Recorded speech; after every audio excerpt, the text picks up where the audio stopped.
નખત્રાણા પ્રાથમિક શાળામાં શિક્ષક દારૂ પીધેલી હાલતમાં ઝડપાયો હતો। એની પાસેથી દારૂની બોટલો પણ મળી હતી। સંદેશ ન્યૂઝે આ અહેવાલ પ્રસારિત કર્યો અને સંદેશ ન્યૂઝના ધારદાર અહેવાલની અસર જોવા મળી છે।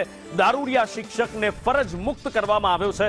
સંદેશ ન્યૂઝના અહેવાલ બાદ આ પગલું ભરવામાં આવ્યું છે, આ કાર્યવાહી કરવામાં આવી છે। દારૂના નશામાં ધૂત શિક્ષક જે તમારા ટીવી સ્ક્રીન ઉપર તમે જોઈ રહ્યા છો, વિદ્યાર્થીઓને કેવી રીતે ભણાવે, વિદ્યાર્થીઓના ભાવિ સાથે ચેડા કરી રહ્યો છે। જો આવા શિક્ષકો શિક્ષણ આપતા હોય તો વિદ્યાર્થીઓના માનસ પર કેટલી ખરાબ અસર પડે, આ વાત સંદેશ ન્યૂઝે ઉજાગર કરી હતી અને એની ધારદાર અસર દેખાઈ છે। આ શિક્ષકને ફરજ મુક્ત કરવામાં આવ્યો છે। રાજુ પરમાર નામનો આ શિક્ષક કે જેને ફરજ મુક્ત કરવામાં આવ્યો છે, ગઈકાલે નશાની હાલતમાં એ શાળાએ પહોંચ્યો હતો। વિદ્યાર્થીઓને ભણાવવાની તો વાત દૂર રહી, એ પોતાના પગ પર ઊભો નહોતો રહી શકતો, પગ લથડિયા મારી રહ્યા હતા, જીભ થોથવાઈ રહી હતી અને અહેવાલ સંદેશ ન્યૂઝે પ્રસારિત કર્યા બાદ શિક્ષકને ફરજ મુક્ત કરાયો।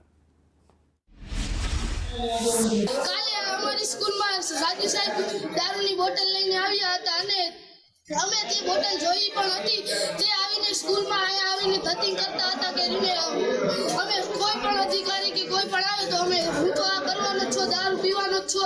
અને અમારા વિદ્યાર્થીઓને પણ થોડા વિદ્યાર્થીઓને માર્યા હતા અને રૂમમાં બધાને ફરતા બિહાર્યા હતા એમના પડખે, અને અહીંયા બે ત્રણ છોકરીઓને મારી પણ હતી અને અમારા રૂમના એક ક્લાસના છોકરાને માથામાં સ્કેલ ચોટી। આંધણા સ્કૂલમાં જે આચાર્ય કે જે કંઈ હોય તે એના મિલીભગતને હિસાબે સ્કૂલમાં વિદ્યાર્થીઓને પડતી મુશ્કેલી માટે અમારે ભાઈને કાલે એવું જાણવા મળ્યું કે દારૂ પી અને દંગલ કરતા હોય શિક્ષકો।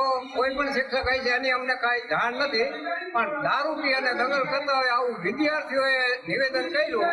એ નિવેદનના આધારે અમારે જ્યાં લગી સ્કૂલના આચાર્ય કે જે કંઈ હોય તે એને જાણ કરી કે આવારા તત્વો જે આવા હોય, બેફામ રખડતા હોય, ઘણી છોકરાઓને એવું વાત થઈ કે એને મારકૂટ કરવામાં આવતું હોય, આ જ્યાં લગી નહીં પતે ત્યાં લગી અમે સ્કૂલનો બહિષ્કાર કરવા નહીં।